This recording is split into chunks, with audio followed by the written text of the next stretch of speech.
Welcome to the Idaho Main Street Podcast, where we talk about the issues that matter to you.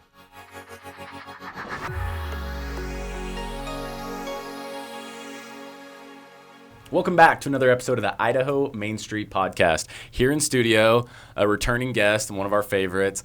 Not just one of our favorites, one of everybody's favorites. The one and only, the Superintendent of Public Instruction, Mrs. Debbie Critchfield. You have to say that because I'm sitting here. You're within punching shot That's here. right. Debbie, welcome. No, I'm so happy to be here. Thanks for the return invitation. It was so important to have you on during the session because it was a education-intensive legislative session, and you were able to offer, at least some good advice and some context of things going on. Education's always at the top of the list, I think, for everybody because we all experience it, we all care about it. It's I think, one of the most prioritized issues. Yeah, and it's interesting when campaign season rolls around, we get flooded with those mailers. Yeah. And they all reference agriculture and education. Yeah. But you live that every day. Yes, personally and professionally. Yes. Absolutely. Oh, man. So you're in the middle of what we'll lovingly refer to as the tour to Idaho. You're doing all your school visits, which you've Not made all, a habit. but a portion. Yeah, I've taken to the road, and every quarter we plan some pretty hefty trips where I'm on the road for at least 3 days, and we try to pile in as many visits as we can in certain regions, and then go back to home base and go out and do it again. Yeah, it's got to be exhausting putting all that together. Well, it is. And so thankfully I've got good logistical people that say this is when you need to be in the car and how long we're going to be gone and get me prepped. But I don't know how to do this job without being in the schools, in the districts. And it's not just talking to superintendents and board members, which is very important, but talking to teachers, talking to kids. This morning, I was at a school district where I was talking with the student council of an 8th grade at the junior high in, I should know this. I've had several places in Sugar-Salem. There you go. And, asking kids questions. What are you worried about? What do you care about? What are your hard classes? How do you feel about being at school? Do your teachers help you? Just all of those things. That cultural piece is so important, the academic piece, and to have the other adults in the room hear the answers to those questions are how we do our job. I mean, it's got to be kind of daunting, though, because from a high-level view, everything can look very Pollyanna and everything. But when you get down to the details, do you see some things that are not working that, like, oh, shoot, I got to go back and work on that? Oh, for sure. And again, this morning, talking about districts who are using their general fund dollars to help support early learning because of restrictions on current literacy dollars. But they're using school facilities, certified teachers, board-approved curriculum, all of the things that you would expect in any other classroom. But then I'm hearing, well, how come we're limited in using some of these dollars to help some of our most at-risk 4-year-olds be able to read?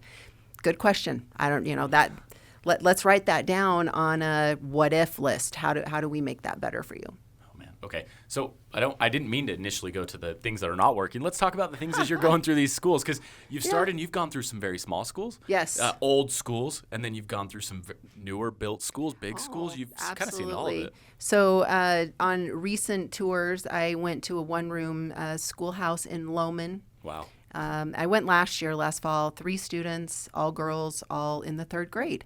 And the teacher lives in an RV on the playground.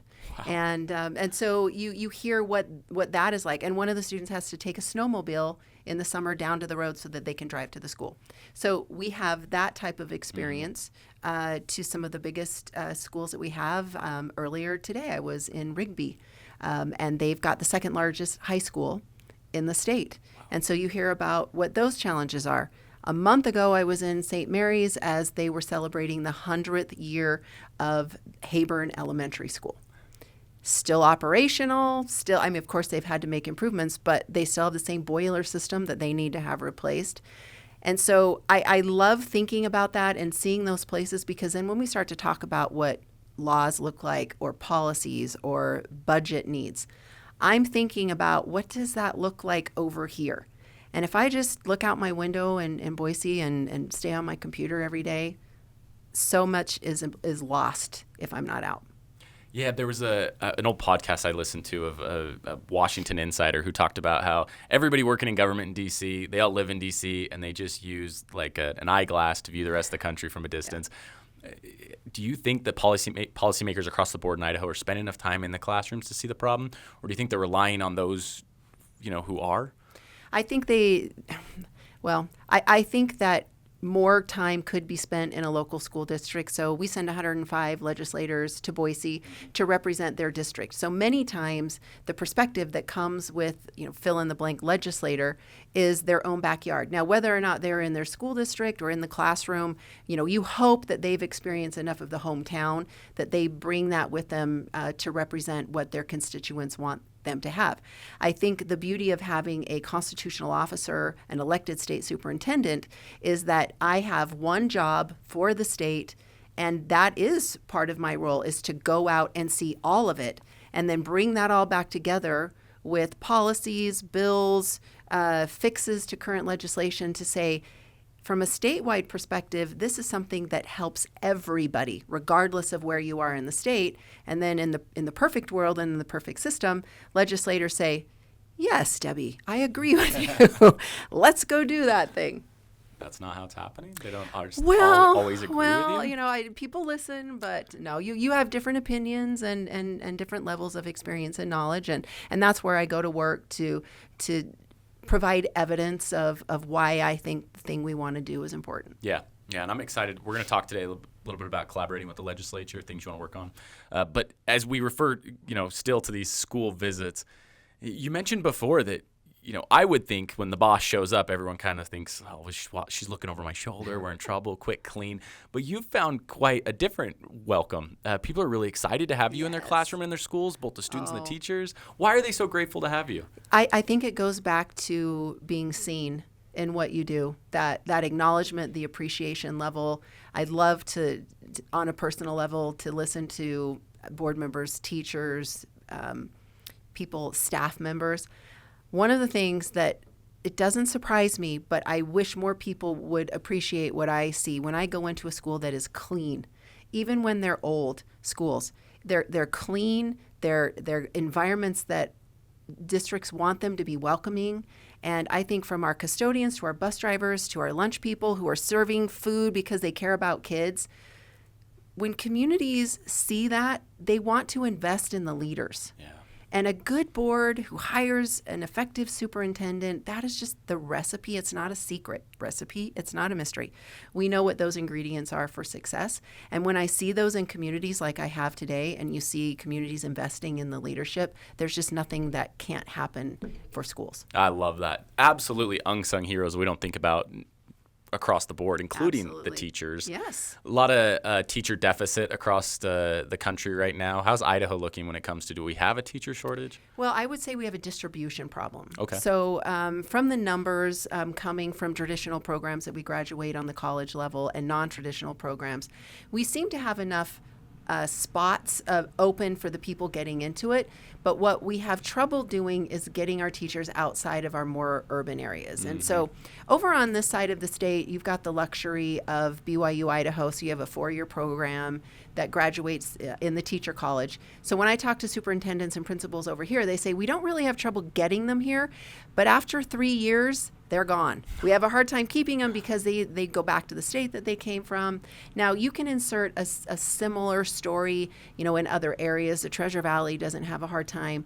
But for other corners and parts of our states, it can be more challenging. Interesting.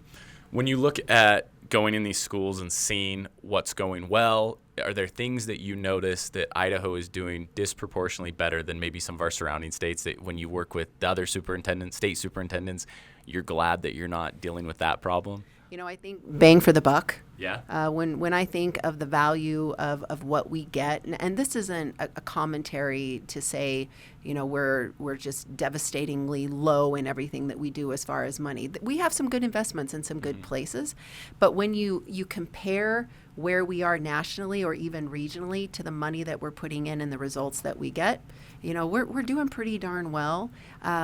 Always room to improve, but I hate for our first place to be gloom and doom about public education.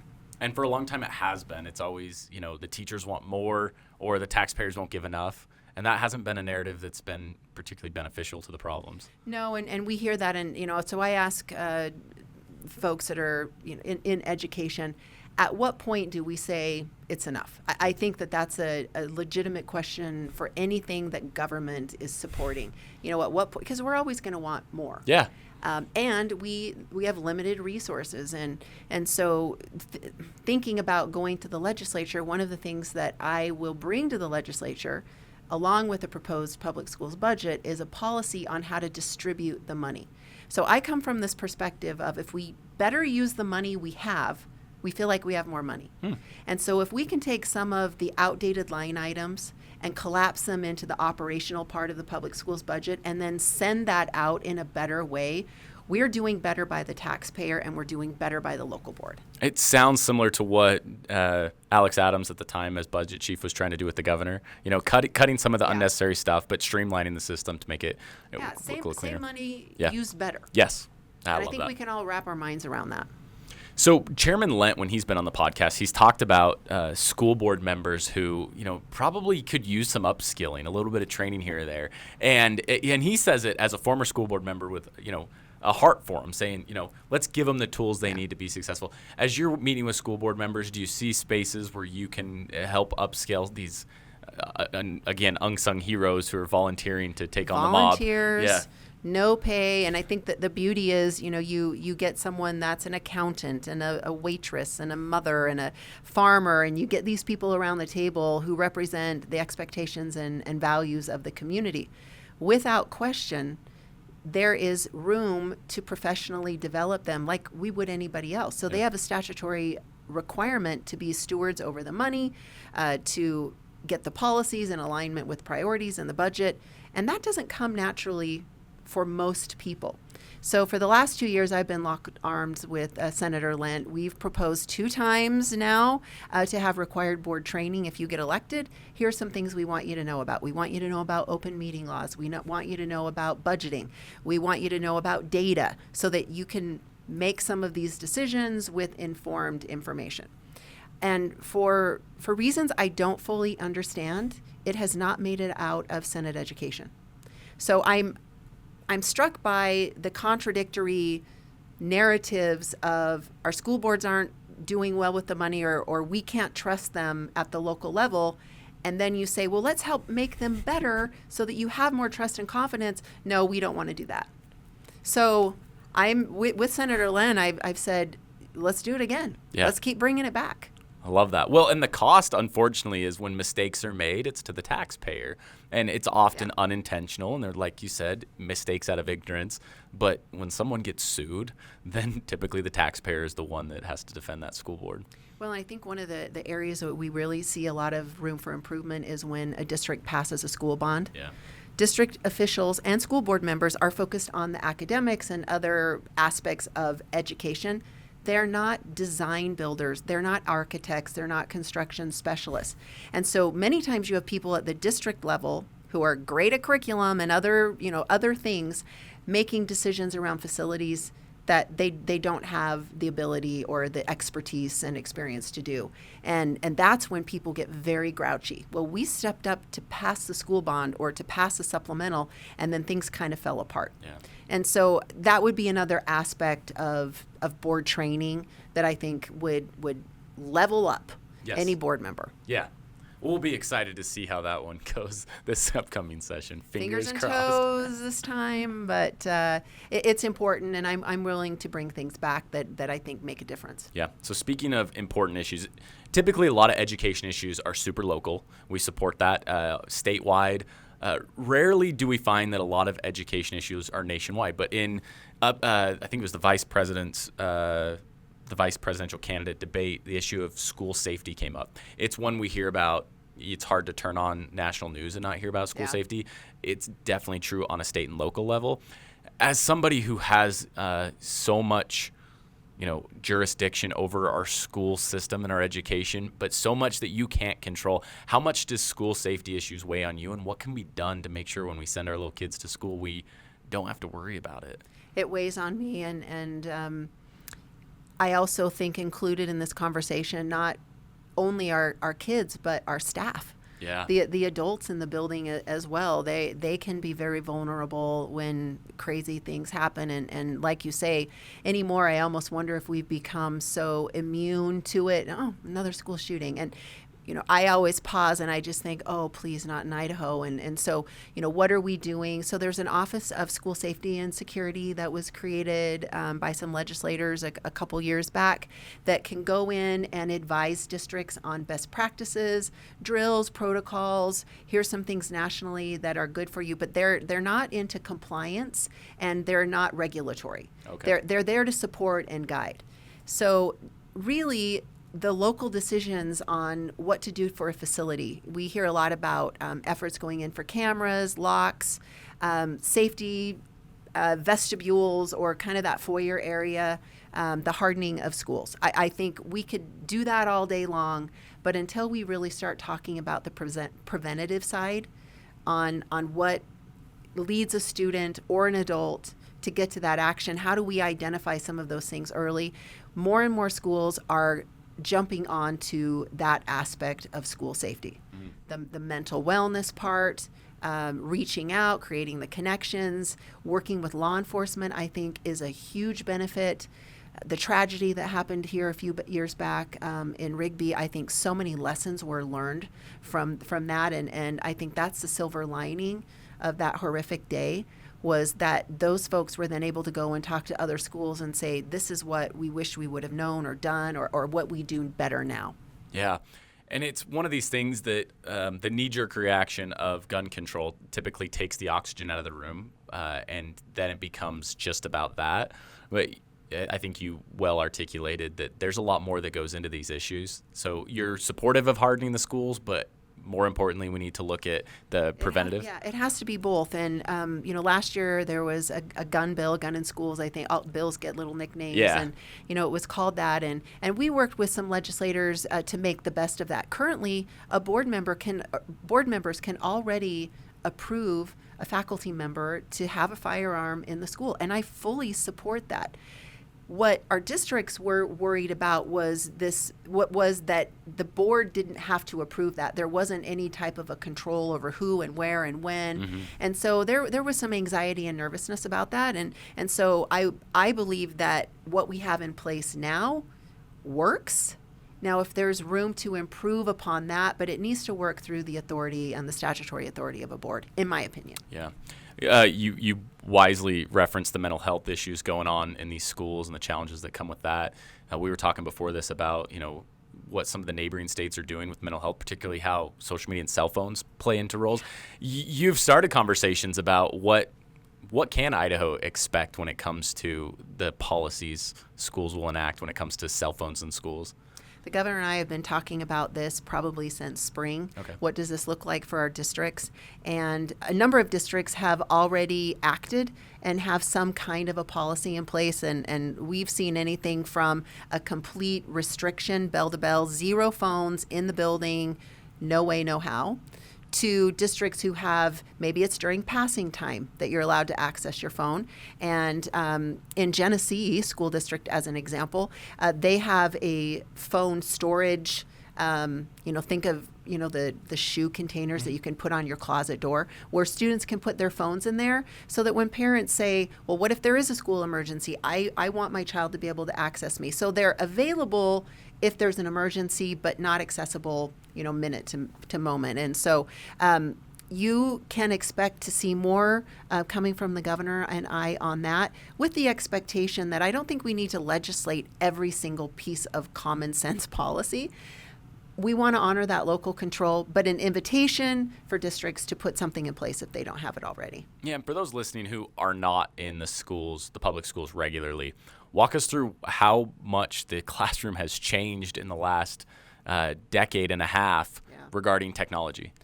I don't know that we have all the time in the world for that, but there are some in the camp that say we need all technology gone out of the classroom, and I don't sit in that camp, because I think we need that responsible usage, and we can train kids on how to navigate the online world.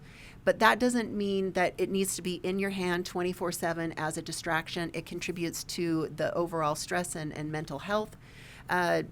issues that I think that we see. And so teachers use technology as a tool, similar to how they would a book.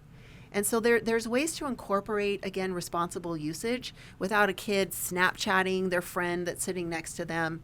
We've talked to students who have said, when our district put in a policy restricting use during the day, at first it was, Armageddon, the world is over, how am I ever going to communicate? But we've talked to kids who say, I actually have more friends. I actually have better relationships with the friends that I had because now I'm forced to interact face-to-face rather than rely on a phone. What a novel thought. Yeah. Wow. Is there conversations happening in your department regarding AI in these public schools? Absolutely. We have teachers that ask us all the time, is there professional development, is there training? And we're working with our universities and colleges in the state to say, what are you looking at? How are you teaching that, particularly in our colleges of education, so that we can provide some of that. One of the things that I'm going to bring to the legislature is a recommendation to update our graduation requirements to include a requirement for digital literacy that I think has to take in AI. Yeah. That's the world that we live in. And I use this line because it's true and I believe it, but I think it captures it, that in the future, AI is not going to replace people in their jobs, but the people who know AI will replace the people who don't. I think it's irresponsible for us to be like, well, we're unsure of it and scared, therefore stay away from it, or kids will figure it out. Well, they might, but included in this digital literacy would be standards around AI, I think reasoning, how to scrutinize what you see online. Please don't give money to someone in Africa that needs help. Some of the things, we hear these stories and many of us think, how'd they fall into that trap? But then we can go down rabbit holes real quick on our phones, anybody at any time. My dad needs to take this class for so many reasons. Well, it's like the financial literacy that you and I have talked about for the last couple of years. So many adults said, could I come in and sit in with my kid in that class? Because they're learning some things that I wish I would have known 30 years ago. And that is one of the things that makes me appreciate you as a unique public servant is you ran on a platform. I'm going to do something different. I met you at a campaign event where you said, hey, I think financial literacy should be a graduation requirement, and here's why. And then you got elected, and it happened. And then we did it. One of the first things out of the gate. And you worked with a lot of good stakeholders to make it happen.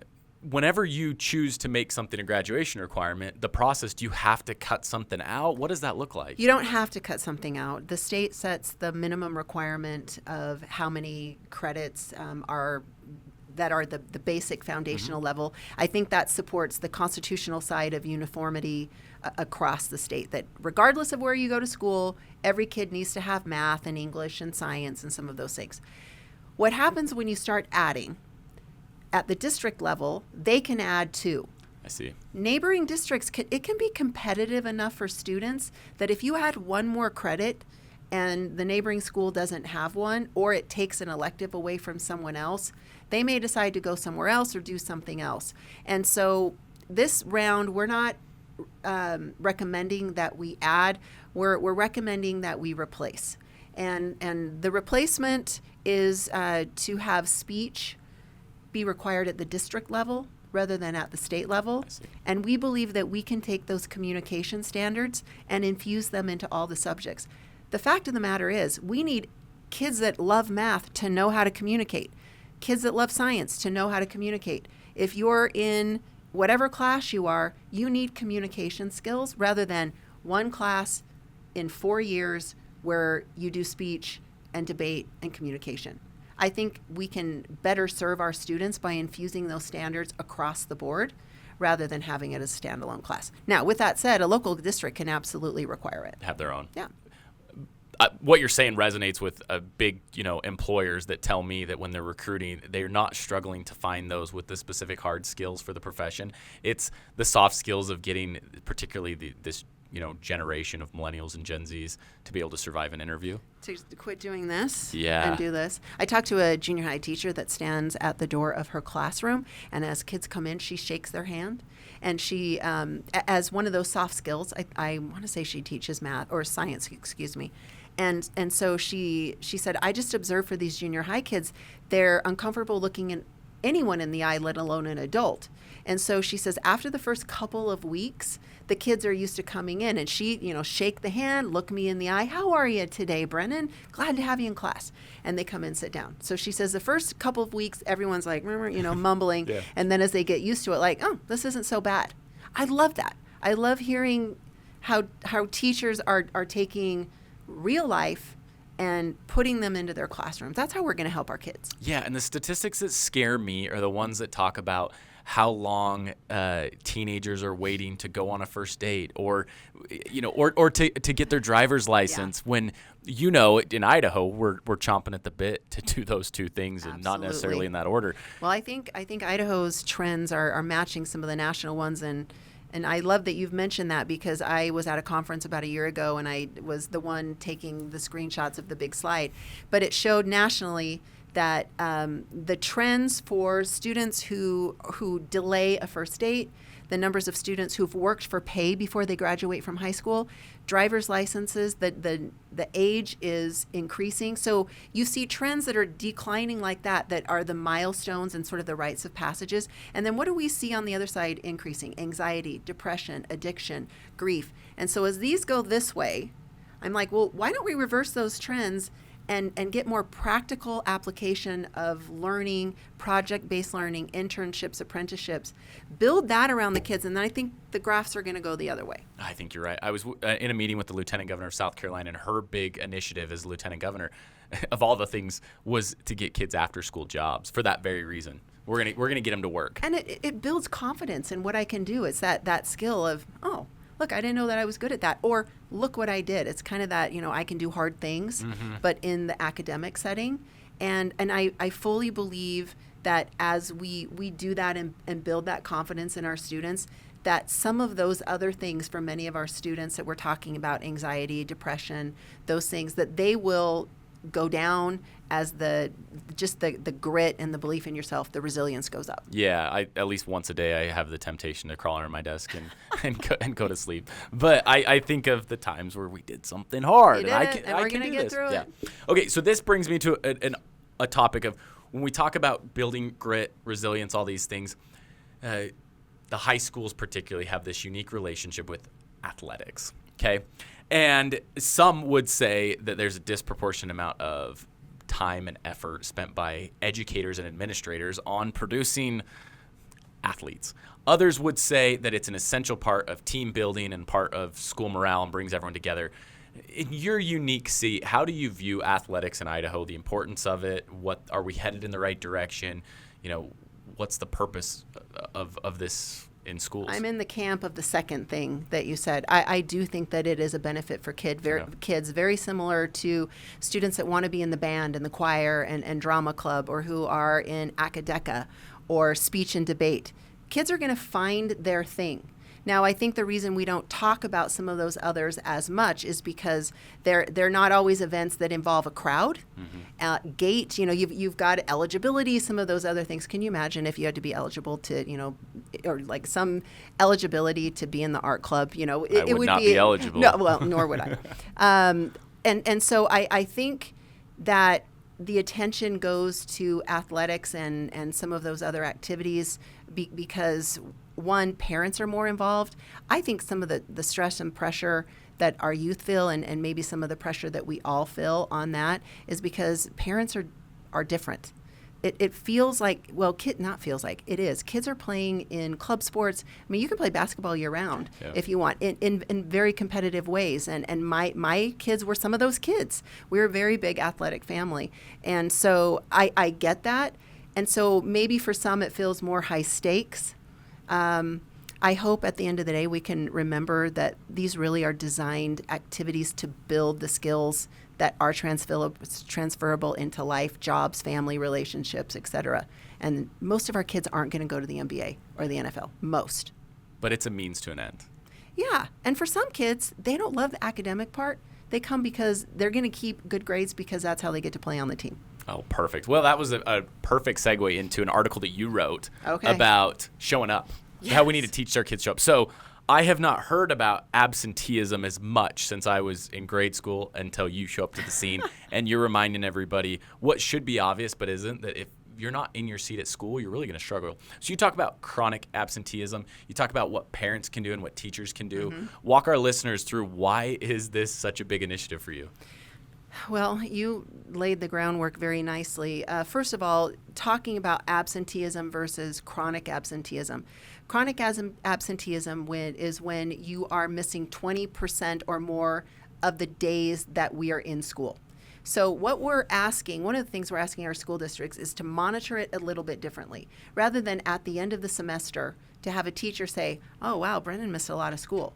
Well, if we've only been in school for 3 weeks and you've missed 6 of those days, we're on a track somewhere. We need to intervene as a system to talk to the parent. What do we need to do? Or for a teacher to say, I wonder what I need to do to engage the student in a different way. So talking about chronic absenteeism, we don't see that on a high level here in Idaho, but across the country, many of the states are dealing with that and really just even plain missing school. Some states just barely got into full-time school this year. They were out of school, they were hybrid, and I look back and I can't even imagine wow. what the learning loss situation is like. You have students who have little people that haven't interacted with each other. So there's that social skills part that's lost. And so I wrote the article just mostly as a reminder to families that it's not because we want your kid there because they represent a dollar sign. Is that important to a district? Yes, but first and foremost, how do we teach them if they're not there? And then on the parent side, well, let me add one more thing on the school side. I think it behooves all of our schools, particularly in high school, to make it a relevant experience. Because if I'm a kid who's wondering what I'm doing here every day, does this matter? Not connecting any dots to life outside of here, the school needs to show that kid, you're going to learn something. This is why it's important to be here. Now, for the parent side, I mean, schools can do a lot, but we don't show up at the house and, turn off the alarm and some of those things. Please be conscious of, not taking vacations during, certain weeks. And I think COVID, parents want a flexibility, a greater degree than what they had prior to COVID and what they got during COVID. So I hear from district leaders all the time that are just saying, it's not that people don't care about school, they just want more flexibility. So we're saying, okay, we get that, but moms and dads, maybe don't take your cruise in February, which of course would be a great time to take a cruise to a warm place. Yep. Get a babysitter for your kids. Leave them home. Well, you're looking at somebody who, proudly enough, didn't miss a single day of school from 1st grade to 5th grade. You know who you should thank for that? Your mom and dad. People for pulling it, yeah. Because the teacher didn't pull me out. And all I got was a certificate. That's all they gave me. I know, that's a ripoff. When I worked for my district in Kasia, we did a couple of things around attendance. And I went and rounded up prizes from businesses. And at every month, we drew names of kids who hadn't missed any day that month. And then at the end of the year, there was this gigantic prize. I don't remember what it was. It was like an iPad or something like that for kids that didn't miss any days. I would love for schools to see more efforts around rewarding the Brennans of the world. Yeah, incentivizing. Now, my teachers wished that I missed more days. Somehow I doubt that. I don't know. I bet you were a teacher's pet. I was a bit of a suck-up. Okay. Still am. Absenteeism matters. Yeah, and I love the message here of show up. They need to be in school. And it transcends into the job place. And 100%. We hear that from workers or from business owners. More and more people or this certain generation, and I don't want to make everyone out to be, terrible this way, but some are like, I just don't feel like going today. That's great. You still got to go. Yeah. You can still feel like that. But get your buns out the door. It bounces back to this idea of building grit and resistance, and sometimes going to school when you don't want to is an important part of life. Yeah, which for most, I think about that for myself too. Like some days I was like, I don't want to go, but there wasn't a lot of choices. Yeah, I bet. So now then, you are gearing up for a legislative session that will be on us very shortly, and you're in a unique position where you have a lot of things that really rely on the state legislature getting together, whether it's funding or whether it's approving some statutes that are important, working with the education committees. what's on your to-do list? You've mentioned a few things that you're excited to bring forward that we're excited about, including a new graduation requirement. What else is on the list? The funding, as I said, how we distribute the monies that we've got in a better way, that's going to be a biggie. We're going to be talking a lot, and built into that is a conversation around special ed. Okay. We've got to do better what the federal government sends us versus what districts put into it. There's a gigantic gap. And I've had some people say, well, then reject the federal money, and then you don't have to follow the rules. Well, I wish it were that simple. The federal government, they would say, fine, don't take the money, although it is our money. I mean, we got to remind ourselves it still is our money.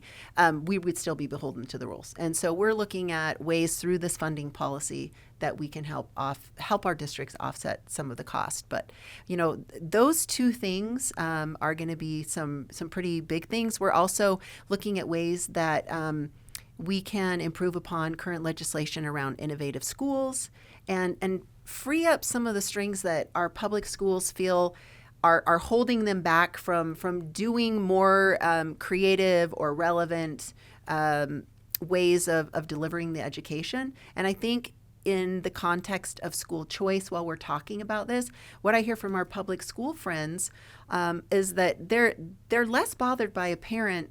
In fact, they're not at all bothered by a parent who makes a decision about their child. Go make that decision. You should decide where it's best to serve their child. But at the same time, you can't put public schools in this box and then say, well, you're not doing a good enough job for my kid. Okay, now, there is more wiggle room, I think, to play than our districts have that they're used to. And so we're also trying to help them see where they can do things already, but I think there's some room to expand that flexibility. For those that don't understand, referencing the special needs initiative, help us understand, why is that a complicated and at times very expensive demographic? Some students cost more money.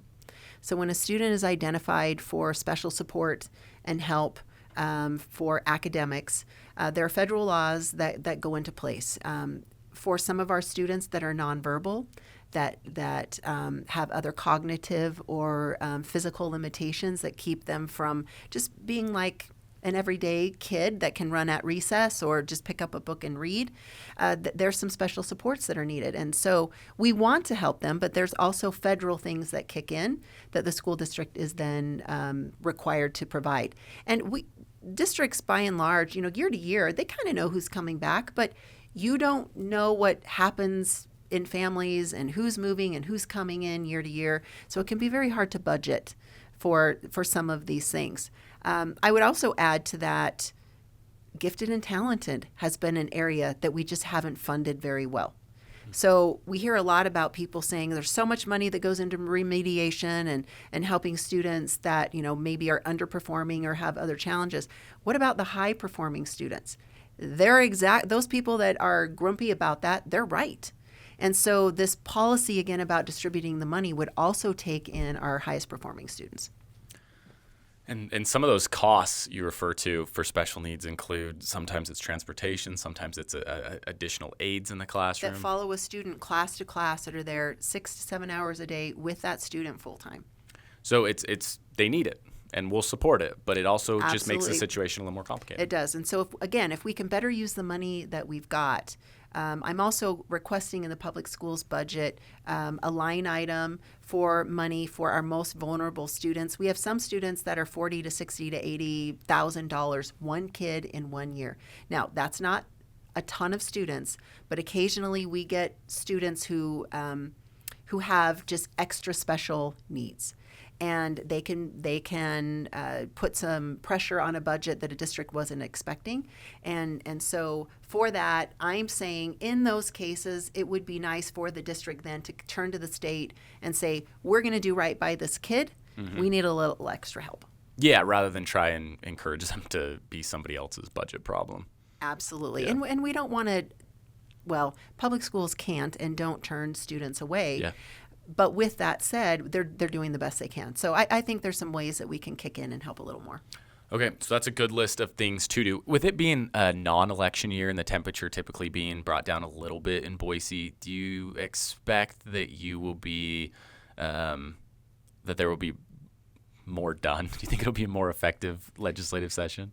My crystal ball is fuzzy today, but I don't know, because we're going to get new people into the legislature. Yeah. And so in that regard, it wasn't a statewide election year, but it's still a statewide election year in the legislative districts. And so I would expect that we'll have new folks come in that will want to bring their ideas to the table. We'll have opinions on other things that have or haven't taken place. And so from my perspective, I feel like it's no different than 2 years ago in some regard with new people coming in. So when we had Director Alex Adams on the podcast, he said it was just as important as his to-do list was what he told the department as their not to-do list. Do you have in your mind your not to-do list, the things that you already know are things that we should not do when it comes to education policy? This is a weird way to answer this, but if our districts are not choosing books for reading that are rooted in phonics, please stop that. And just, we got to get all of our districts onto phonics. And we don't want our districts in a position where parents feel like they're excluded from the process, that it's not open, that we're not accountable to the people in our communities. It's just so critical. I've never thought of choosing books I just thought you picked books that kids would find interesting, but there's a science to it? Well, you do. There is it's actually called The Science of Reading. So invite me back and we'll talk all about that. How are literacy rates looking in the state? If you look at our statewide reading indicator where we test kids K-3, we are making some great progress. And one of the things that I talk about in every single visit, I've got a cheat sheet that shows where all of the scores are on all of the testing for all of the grades. And when I'm walking around with that superintendent and that principal, I'm saying, what are you doing to make this grow? Yeah. Or what did you do to get this so good? And then we share it out. I love that. Sharing good ideas does not happen well in really anywhere. Okay, well, we can't have you on here and not bring up the hot topic of last time was this issue surrounding school choice and school vouchers. It was one that you were far from blurry, and you came out very strong in your support of school choice in Idaho that exists, but not school vouchers. As you're visiting the schools and listening to teachers, administrators, and talking to taxpayers and parents, has your views changed at all on this issue? No, I think that there's a sweet spot for these needs to be accomplished. I am opposed to a universal voucher. I've got 3 parts for me to check boxes. The eligibility part, who can get it, sustainability, make sure it's not a budget buster, and the accountability piece. And when I share that with our public school friends across the state and talk with them on what that could look like, there isn't a person that says, no way, no how. They say, okay, I'm feeling better about what that is. And so my idea and my plan would be to bring something forward and put it into the fray of the conversations. So I've had folks, bring legislation to me and say, what about this? Can you get behind this? And sometimes people don't ask me, and that's fine. But I haven't seen the thing that I think brings us all together on the issue that we all support, which is parent choice of where your child goes to school. Yeah. And I know that there is room for it. So I'm going to bring something forward, working with some legislators on how we do that. And I welcome the discussion. Yeah, because we know there are people that feel very strongly on each side of whether or not public dollars should follow the student if they choose a private school or homeschool. And to be honest, I'm not opposed to monies going to a private school. Where I then draw a line is you can't have a foot in both places. You can't go to the private school for your academics and then have that school say, but we can't provide any of your special ed services. Go back to your public school for that. Be all in on your choice. That's where our public school friends get grouchy. And I don't blame them. I get it. Now, you're in a unique spot where, you're a very vocal and avid advocate of public education. Explain to us how you can be such a big supporter of public education while at the same time being a very loud and public supporter of homeschool communities. Well, because it's all rooted in what a parent and child think are best for them, particularly parents honoring that parent choice. I fully support homeschool. One of my best friends in Oakley homeschooled her child, and I saw it done so well. And, her way of doing it involved taking her child and having them tested at the local school district. Not everyone does that, but I saw some great examples in my own town of what that looked like. Our state does not currently regulate homeschool. I have zero intention of being the person that starts to regulate that. And I think there's some opportunities for homeschool families to access resources that are available when it suits them, if they want it. We want to encourage good learning wherever it takes place. Because some would view it as, and it feels like, I don't know the statistics, but it feels like the homeschool movement is growing, at least nationally and maybe regionally. Some would view that as it's a slight on public schools. They're pulling their kid out. But that's not the case. It's not us versus them, is it? I don't take it like that at all. I think some of it has to do with a greater flexibility with schedules. Mm-hmm. Sometimes you have parents that work hours that don't allow them to be around their children or their families very much. And they say, hey, I want more time with my kid. And I think we can get this done online. Or, we do a co-op or something with other families, that look like us. And to them, I say, good. We have resources that are available if you're interested in using them. But I don't know. I think if we approach everything from us versus them, adversarial, a scarcity mindset, we're always going to find the negative. We're always going to come up short. I don't look at it like that. There's room to do it responsibly, and for homeschool families, I'm gonna support that. I'm not gonna bring anything that says we need to start regulating what parents are doing in their own living rooms. Because the goal is to best educate the child. And I haven't talked to anybody who disagrees with that. Yeah, I've heard when some people look at Idaho schools and they haven't seen other schools.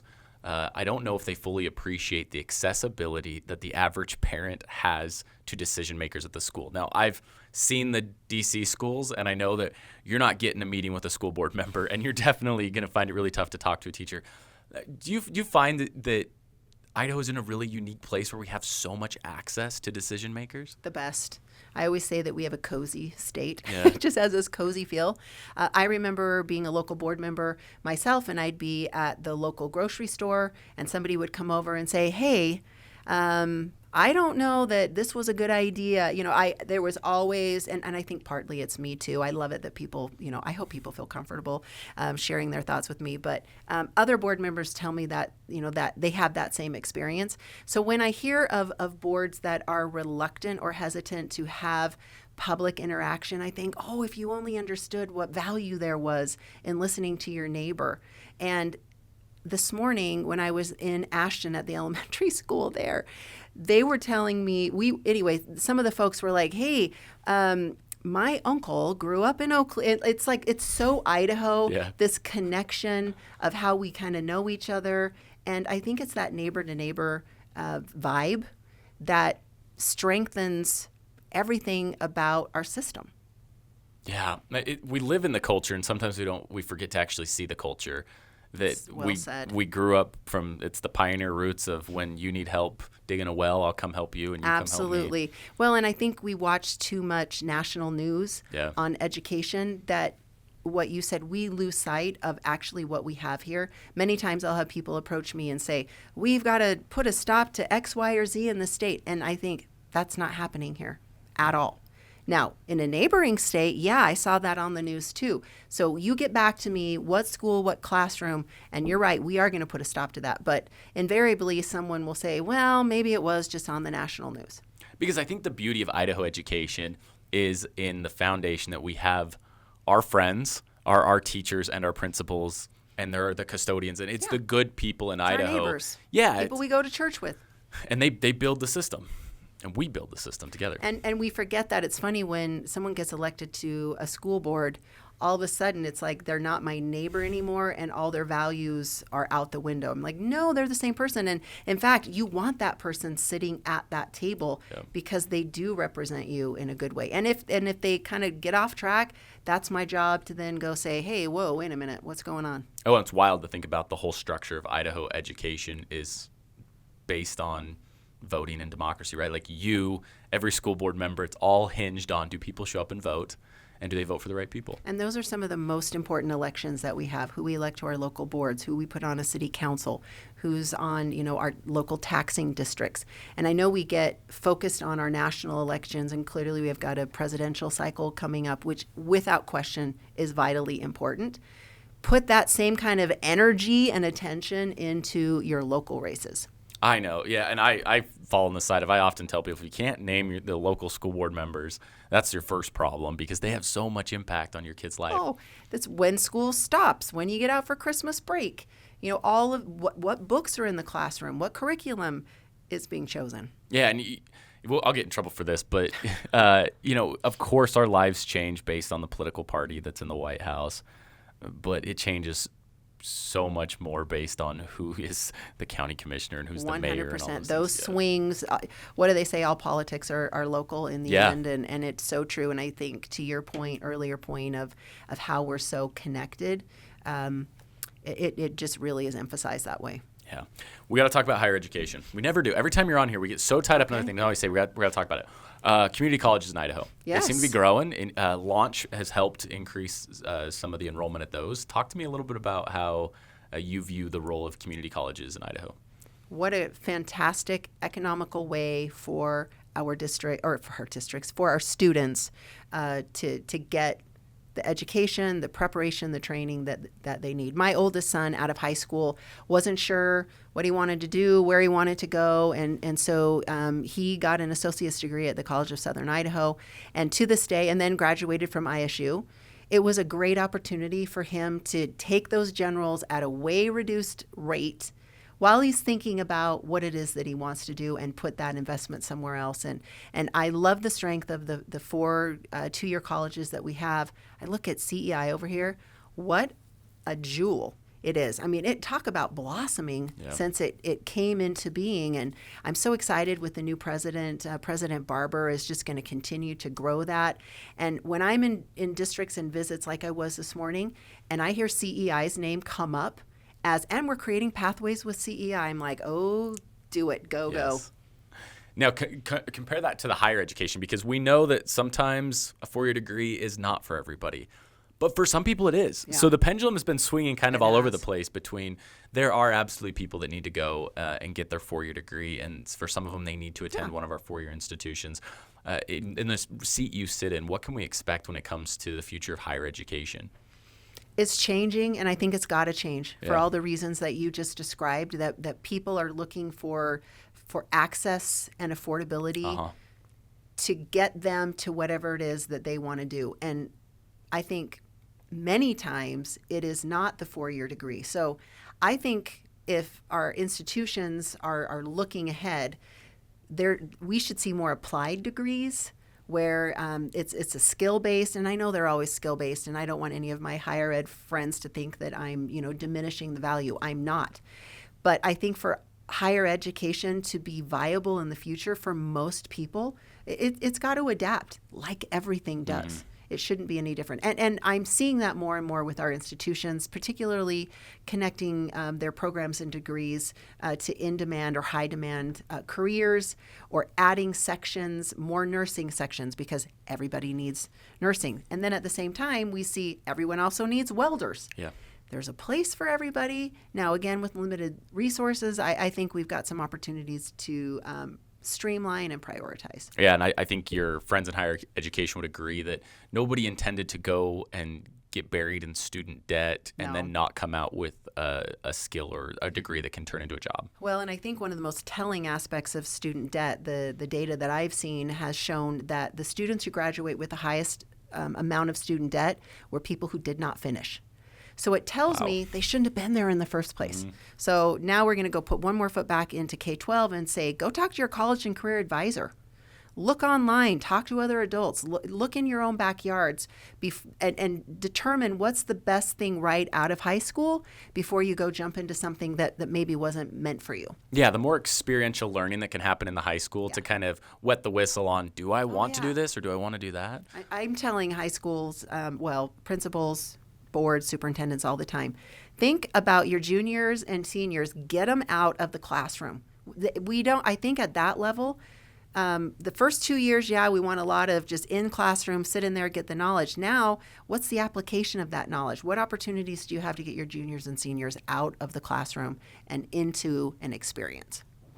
I'm excited by the prospects of what's coming in Idaho. Me too. Typically, our conversations are more like wrestling over the policy in front of the legislators, but this is optimistic, but I think it's accurate. If I'm a principal in Idaho right now listening, what what should I be excited about that's coming?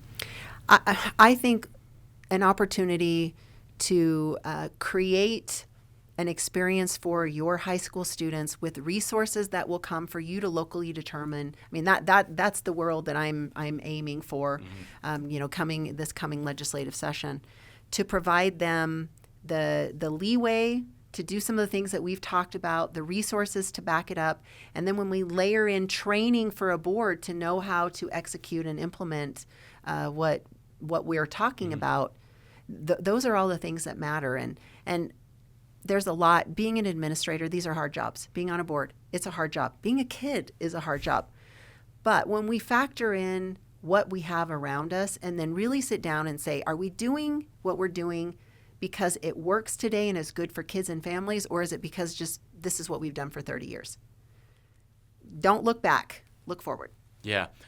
If I'm a parent right now and I'm one who I put the kid on the bus in the morning and then they come home, I check and make sure their homework's done, and I go to parent-teacher conference and I'm doing that, but I want to play more of an active role, but I don't know where to start or what to do. What advice would you give a parent that wants to really help that student academically succeed but doesn't want to be the helicopter parent who's bothering the teacher every day? Have a relationship with the teacher. Reach out to them. Don't let parent-teacher conference be the only 2 times in the year where you're in the classroom or actually communicating with the teacher.